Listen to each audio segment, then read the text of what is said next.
first time I met Charlie Burton, he and Zach Gilbert fell asleep on my shoulders.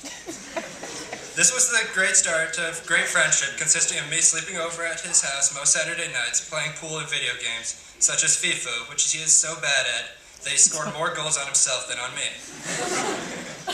Charlie, you've been a great friend and supplied me with great hospitality and humor the last few years.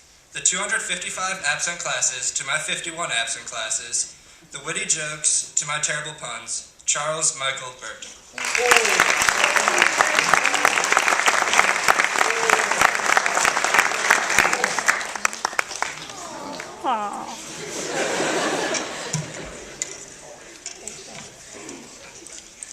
Throughout my life, golf has always been one of my favorite sports to play. Relaxing yet frustrating, golf is one of the few sports that even an athletically challenged 5.5-foot white boy like myself can find success in. After coming off of a subpar at best season my junior year, I was eager to begin golfing again over the summer without the frequent interruption of school. However, my hopes were soon dashed by a pain in my lower back. An MRI and biopsy revealed an abnormality in my lower spine. The doctor, along with his team of nurses and med students, solemnly entered the room to inform me that they discovered a small tumor in my vertebral column, which could only be treated with months of chemotherapy, a stem cell transplant, and even radiation. Due to the damage caused to my spine, I was forced to refrain from any physically strenuous activity, golf included, for the next 8 months. The room's teary-eyed silence of devastated parents, distraught doctors, and horrified nurses was only broken when I feebly asked, "I can still play mini-golf, right?" Everyone is familiar with the ubiquitous windmills, clowns, and logs that make up your typical miniature golf course. However, few people are as familiar with this sport as my family is. For the Burton household, mini-golf is so much more than a game. It is a way of life. In your normal household, you can find the fridge adorned with report cards, brochures of vacations past, and maybe even Crayola masterpieces created by the younger children. Ours, however, is decorated with various scorecards and even the coveted Pro Board magnets awarded to anyone who can shoot under par at the Red Putter in Ephraim, Wisconsin. Wherever we've traveled, from St. Augustine, Florida, America's oldest city, to the islands of Hawaii, you can be assured that if there's a miniature golf course in the area, my father will find it and we will play it.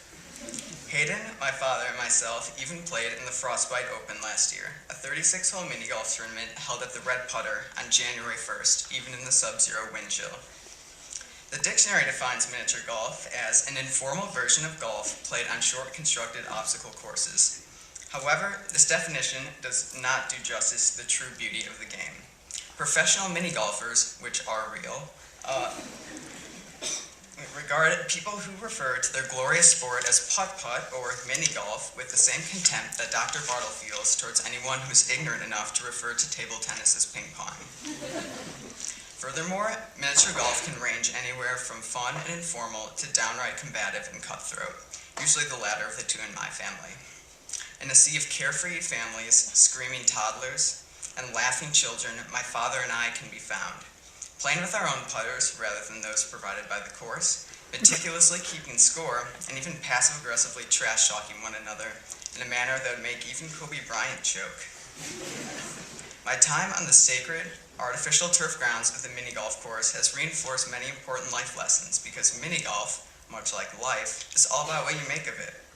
First, however seriously you want to take it, make sure you approach everything you do with a positive attitude, integrity, and perspective.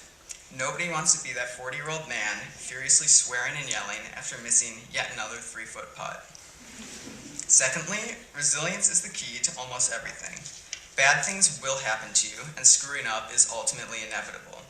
However, fixating on your past mistakes and misfortunes will get you nowhere fast.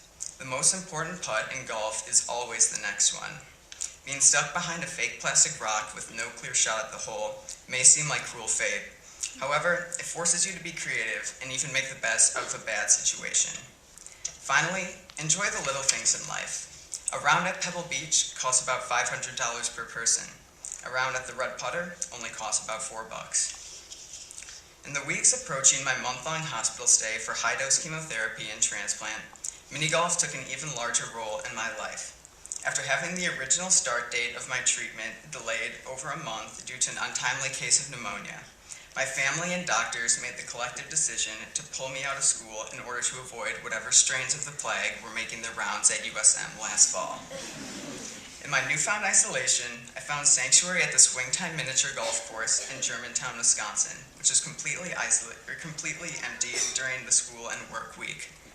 Several times each week, to pass the time, my father and I would make our pilgrimage to Swingtime for our mini golf duel. My cancer may now be gone, but my passion for mini golf is not. Cherish whatever it is you love to do, no matter how strange it may seem, because there's no guarantee you'll ever get the chance to do it again. To quote Ben Hogan, as you walk down the fairway of life, you must smell the roses, for you only get to play one round. Thank you.